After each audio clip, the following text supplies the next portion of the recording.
So the first thing to understand with cravings is that it's perfectly fine to have cravings. Every athlete's going to experience cravings, and it's perfectly fine to deal with these cravings and satisfy them from time to time in an overall balanced diet.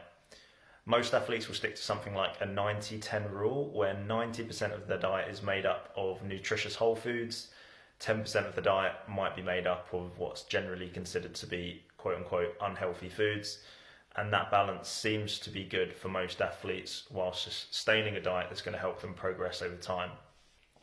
Now, usually people that ask this question might be coming at it from a perspective of them having excessive cravings, so it's really digging into it's more than that 10% and it's making up a large bulk of that diet. And it might be reducing the nutritional quality of the diet. Now, if this is you, then there's a couple things that you can do.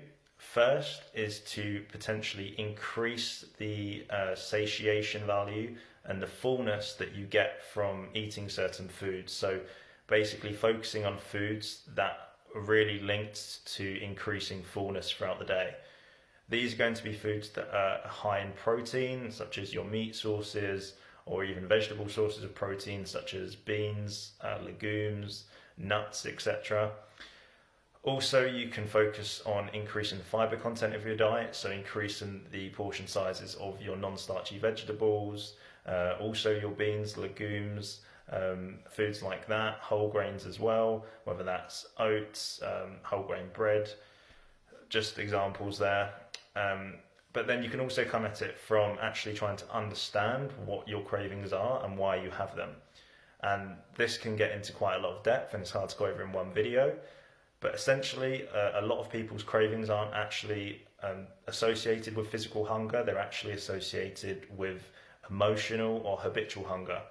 And if you can understand why you have these emotional and habitual periods of hunger, then you can really dig down to the bottom of where these cravings are stemming from. So if I feel like an athlete is having problems with this, then what I'll get them to do is fill out a 1-week craving journal, which is basically just where they spend a week noting down the periods of the day where their cravings are highest. So maybe on a Monday at 5 p.m, your cravings are really high. Maybe on a Wednesday at 10 p.m, your cravings are really high. And along with this information, such as the time of the day, you can also write down where you are. You can also write down how you're feeling. You can write down what your previous meal was, what was in your previous meal, who are you with, as much information as possible. And you might be able to highlight patterns at the end of the week as to when these cravings come and what the trigger for that craving is. For a lot of people, it could just simply be a response to a certain emotion, such as stress. For example, when people get in from work, they're generally really stressed. They might reach for the nearest snack to try and overcome that stress through food. Food is a really, really convenient source of taking out different emotions. It might also be some type of habit that you just don't even realise that you have. Some people will snack on something whilst they're working just to keep active. So they could swap that habit by using some type of stress ball whilst they work, just to replace the feeling of having something in your hand. Another habit could be a lot of people, when they are actually cooking food, they might snack on something whilst they're cooking. A lot of people don't actually realise that they do this as much as they do, and it really adds to the calorie value at the end of the day. But if you actually note down this and really try to understand where these habits are coming from, you can better understand the trigger. You might even understand why you're choosing food as that response to the trigger to try and get whatever certain reward it might be. For example, some people use food to try and reduce their stress levels. And if that's the case, can you do something else which reduces your stress levels?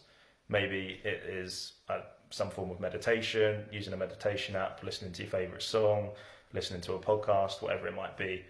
But it's good to know that cravings aren't always associated with just purely food, and there is a big psychological element to it as well. And so hopefully that gives you a good idea of where I'm coming from. If you do have further questions, then just leave a comment down below. Hopefully that's helped you out, and I'll catch you guys in the Matchfit squad soon.